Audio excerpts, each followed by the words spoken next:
Good morning বন্ধুরা, welcome back to my channel. তো তোমরা সবাই কেমন আছো? আশা করছি সবাই খুব ভালো আছো, আর যে যেখানে আছো সুস্থ আছো। তো আজকে হচ্ছে শনিবার, আর এখন বাজে সকাল 7টা। তো সকাল সকাল যাচ্ছি বাজারে। তো তার আগে কিন্তু আমি সংসারের সব কাজকর্ম সেরে নিয়েছি।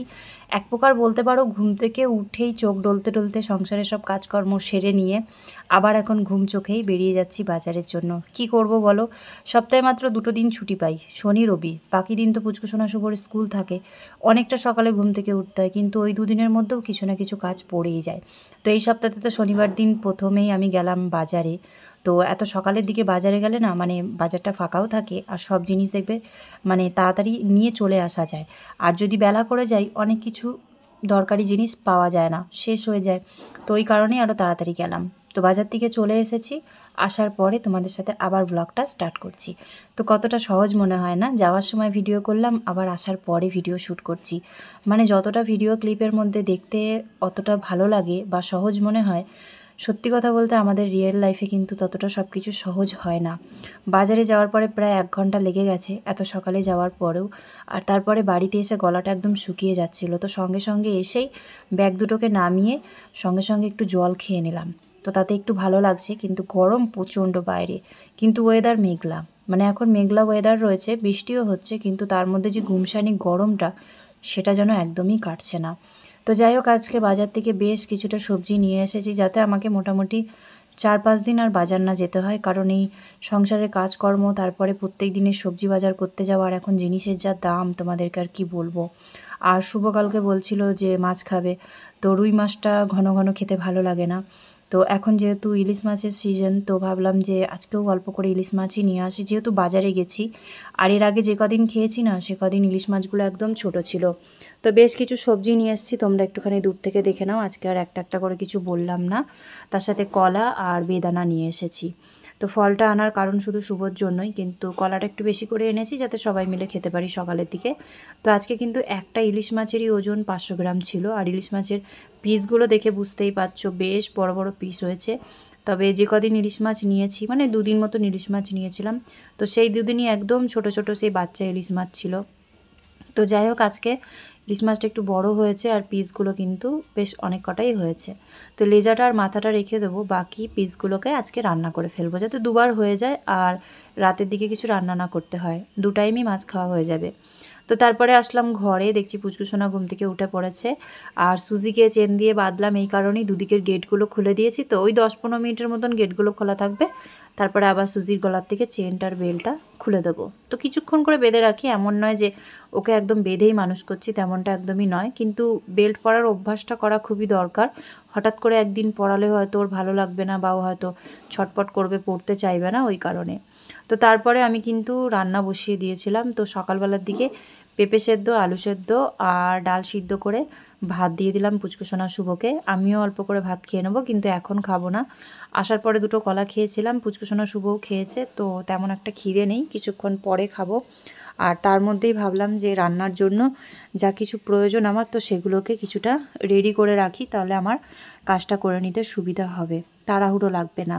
তো ওদেরকে ভাত টাত খাইয়ে দেওয়ার পরে আমি এখানে কিছুটা পরিমাণে সর্ষে ভালো করে ধুয়ে নিলাম। তো এটাকে ভিজিয়ে দেবো, আর এর সাথে কিছু কিছু জিনিস আরও অ্যাড করব, কারণ আজকে সর্ষে ইলিশ করব। তো এখানে আমি 1 চামচের মতন পোস্ত দিয়ে দিয়েছি, আর দিয়েছি যতটা পরিমাণে আমাদের ঝাল খেতে ভালো লাগে, তো সেই পরিমাণে লঙ্কা। তবে অন্য দিনের তুলনায় আজকে লঙ্কাটা একটু কম দিয়েছি। তারপরে দিলাম 1 চামচ নুন আর 1/2 চামচ সর্ষের তেল। তো এটাকে প্রায় আধ ঘন্টার মতন ভিজিয়ে রাখবো, তো এগুলো জলে ফুলে যাবে। আর এদিকে মাছটাকেও আমি ভালো করে ধুয়ে নিয়েছি। এর মধ্যে এবার নুন হলুদটাকে মিক্স করে দেবো ভালো করে। আর মাছের থেকে একটু তেল বেরিয়েছে, তো এই তেলটাকেও আজকে রান্না করে নেবো। কারণ সত্যি কথা, ইলিশ মাছের তেল খেতে কিন্তু খুবই ভালো লাগে। তো এর আগের দিন খেয়ে সেটা আমি বুঝতে পেরেছি। আর আজকে দেখলাম মাছটা যেহেতু বড় ছিল, তো একটু তেল এসেছে, তো তেলটাকে মানে একটু সর্ষের তেলের মধ্যে লঙ্কা দিয়ে ভালো করে নুন হলুদ দিয়ে গরম করে নেবো, ব্যাস। আর তো কিছু করতে হয় না, একদম সিম্পল, আর খেতেও ভালো লাগে ভাত দিয়ে। তো আজকে ইলিশ মাছটা সর্ষে বাটা দিয়ে করছি। তো তোমরা অনেকে হয়তো ভাবছো যে শুভর শরীরটা ভালো নয়, পেটের সমস্যা হচ্ছে, তাহলে আমি সর্ষে বাটা দিয়ে কেন করছি। তো আমিও কালকে ভাবছিলাম যে ইলিশ মাছ আনবো, কিন্তু ভাপাটা তো শুভর খুব একটা ভালো লাগে না, আরও খেতে চায় খালি সর্ষে বাটা দিয়ে। তো ওই জন্যই আমি আজকে ভাবছি যে নিজের মতন করে একটু বুদ্ধি খরচা করে মানে মাছটাকে রান্না করব, যাতে ওর কোনো পেটের সমস্যা না হয় আর ওর খেতেও ভালো লাগে, আর ও যে খেতে চেয়েছে সেই ইচ্ছাটাও যেন ওর পূরণ হয়। তো তোমাদের সঙ্গে রেসিপিটা শেয়ার করব। তো তোমরা যদি এরকমভাবে কেউ বানিয়ে থাকো আমাকে কিন্তু অবশ্যই কমেন্ট করে জানাবে। আর যদি না বানিয়ে থাকো না, একবার ট্রাই করে দেখো, দারুণ লাগে খেতে। তোমরা যারা সর্ষে বাটা খেতে পছন্দ করো না তাদেরও মুখে লেগে থাকবে এইভাবে যদি তোমরা রান্না করো। শুধু ইলিশ মাছ বলে নয়, যে কোনো জিনিসে সর্ষে বাটা দিয়ে খাওয়ার জন্য যদি এই পদ্ধতিটা তোমরা ব্যবহার করো না, দারুণ লাগবে। এটা আমি তোমাদেরকে 100% কথা দিতে পারি। তো তারপরে দেখো আমি যা কিছু মিক্স করেছিলাম সব একদম মিক্সার গ্রাইন্ডারের মধ্যে পিষে নিয়েছি, কিন্তু সেটাকে আমি ডাইরেক্ট রান্নাতে ইউজ করব না। তো সেটাকে আমি প্রথমে ভালো করে ছাঁকনি দিয়ে ছেঁকে নেব, কারণ সবথেকে বেশি ক্ষতি করে আমাদের এই সর্ষের যেই দানার খোসাগুলো থাকে সেই খোসাগুলো। ওই কারণে এর মধ্যে আমি খোসাটাকে একদমই অ্যাড করব না। আর খোসাটাকে রান্নাতে কোনো কারণে ব্যবহার যদি না করি না আমরা, তাহলে কিন্তু অ্যাসিডিটি, পেটে ব্যথা এই জিনিসগুলো হবে না। সর্ষে বাটা খাওয়ার পরও মনে হবে না যে আমরা সর্ষে বাটা খেয়েছি। মানে অনেকের আছে না যে সর্ষে বাটা খাওয়ার পরে বুক জ্বলে বা গলা জ্বলে, সেই জিনিসটা কিন্তু একদমই হবে না। তোমরা একবার ট্রাই করে দেখতে পারো। তো ভালো করে দেখো আমি এখানে পেস্টটা কিন্তু বার করে নিয়েছি। আর যতটা পেস্ট ভালো করে বার করা বাকি আছে, মানে জিনিসটা যেহেতু গাঢ়, তো সেই জন্য পরে অল্প পরিমাণে জল দিয়ে সেটার থেকে সম্পূর্ণ পেস্টটাকে বের করে নেব। তবে এটা যদি শিলনোড়াতে বাটা হতো তাহলে আমি জানি যে কালো রঙের যে ছাঁচটা আছে সেটাকে বার করার প্রয়োজন পড়তো না, কারণ এতটা মিহি হয়ে যেত শিলনোড়াতে পেশার পরে। তারপরে এরকম ছাঁকনিতে বার করার মতন আর কিছু থাকতো না। তবুও তোমরা যদি চাও শিলনোড়াতে বাটার পরেও কিন্তু এইভাবে ছাঁকনিতে করে ছেঁকে নিতে পারো, তাতে কিন্তু কোনো রকমের সমস্যা হবে না। তো এই রেসিপিটা আমি ফার্স্ট টাইম আজকে ট্রাই করলাম, বিশেষ করে শুভর জন্য, কারণ এটাই যাতে ওর খাবারটাও খাওয়ার যে ইচ্ছা আছে সেই ইচ্ছাটাও পূরণ হয়ে যায় আর কোনো রকমের সমস্যা না হয়। তো একদম দেখো পুরো লিকুইড হয়ে গেছে, এর মধ্যে কোনো রকমেরই খোসা নেই। এবার আমি রান্নাটা করব, আর তোমাদের সঙ্গে রান্নাটা পুরোটা শেয়ার করতে করতে সবাইকে একটা কথাই বলবো, তোমরা যদি ফার্স্ট টাইম আজকে আমার ভিডিওটা দেখে থাকো, যদি ভিডিওটার মধ্যে কোনো কিছু একটুও ভালো লেগে থাকে আমাকে অবশ্যই কমেন্ট করে জানাবে। চ্যানেলে নতুন হলে পরে চ্যানেলটাকে সাবস্ক্রাইব করে নিও, তাতে আমার অনেকটা হেল্প হবে। আর কমেন্ট করে তোমরা এটাও জানিও যে তোমাদের রেসিপিটা কেমন লাগলো। তো যাই হোক, সকাল থেকে রাত পর্যন্ত আমি যতটা পারছি তোমাদের সঙ্গে ছোটোর মধ্যেই ভিডিও শেয়ার করার চেষ্টা করছি, যাতে তোমরা কেউ ভিডিও স্কিপ করে না দেখো। আর তোমাদেরকে একটা কথা বারবার বলছি, যদি ভিডিও তোমাদের পুরোটা দেখার সময় না হয়, তোমরা যতটুকু ভিডিও দেখার ততটুকু দেখে ভিডিওটাকে বন্ধ করে দিও। কিন্তু প্লিজ তোমরা কেউ ভিডিওটাকে স্কিপ করে দেখো না, কারণ স্কিপ করে ভিডিও দেখাতে কিন্তু আমাদের ভিডিও ক্রিয়েটারদের বড় প্রবলেম হয়, যেটা আমরা বুঝতে পারি, তোমরা হয়তো বুঝতে পারছো না। শুধু এইটুকুই তোমাদের কাছে আমার রিকোয়েস্ট। তো যাই হোক, সর্ষের তেলটা ভালো করে গরম করে নেওয়ার পরে ওর মধ্যে কিন্তু একটু হলুদ দিয়ে দিয়েছিলাম, কারণ পরে যেহেতু আর হলুদ অ্যাড করব না আর কোনো মশলাও অ্যাড করব না। তারপরে দিয়ে দিয়েছিলাম সর্ষে বাটা পেস্ট। সেটা দেওয়ার পরে হালকা একটু ফুটে আসার পরে আমি এক এক করে মাছগুলো দিয়ে দিয়েছিলাম। সেইটাকে 2 মিনিটের মতন ঢাকা দিয়ে ফুটিয়ে নিয়ে এবার মাছগুলোকে কিন্তু আমি এদিকে ওদিকে পাল্টি করে দিচ্ছি, কারণ এক সাইডটা হলেই তো হবে না, 2 সাইডটাই মাছের ভালোভাবে হতে হবে। তবে এখন আমি জল অ্যাড করিনি, কারণ এটার থেকে দেখবে অটোমেটিক্যালি তেল আর জল বেরিয়ে আসবে। তো আবারও 5 মিনিটের জন্য আমি ঢাকা চাপা দিয়ে রেখে দেবো।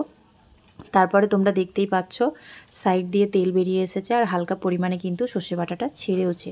মানে যতটা গাঢ় ছিল আগে ততটা গাঢ় কিন্তু এখন আর একদমই নেই। তো গ্রেভিটা যেহেতু পাতলা হয়ে এসেছে, এইবার এর মধ্যে আমি বাটির মধ্যে অল্প করে জল দিয়ে তারপরে এটাকে ভালো করে কিছুক্ষণের জন্য একদম লো ফ্লেমে ফুটতে দেব। আর গার্নিশ করার জন্য কিছুটা কাঁচা লঙ্কা দিয়ে দেবো, কারণ কাঁচা লঙ্কা এইভাবে দেখবে দেওয়ার পরে ভাতে ডলে খেতে কিন্তু বেশ ভালো লাগে। তো ওই জন্য কাঁচা লঙ্কাটা ওপর দিয়ে দিলাম। তবে ওপরে আর কাঁচা সর্ষের তেল অ্যাড করব না, যেহেতু শুভ শরীরটা ভালো না, তো ওই জন্য আমি কোনো রকমেরই এক্সট্রা সর্ষের তেল কাঁচা এর মধ্যে অ্যাড করলাম না। যতটুকু তেল আমি রান্নাতে ব্যবহার করেছি ব্যাস সেইটুকুই।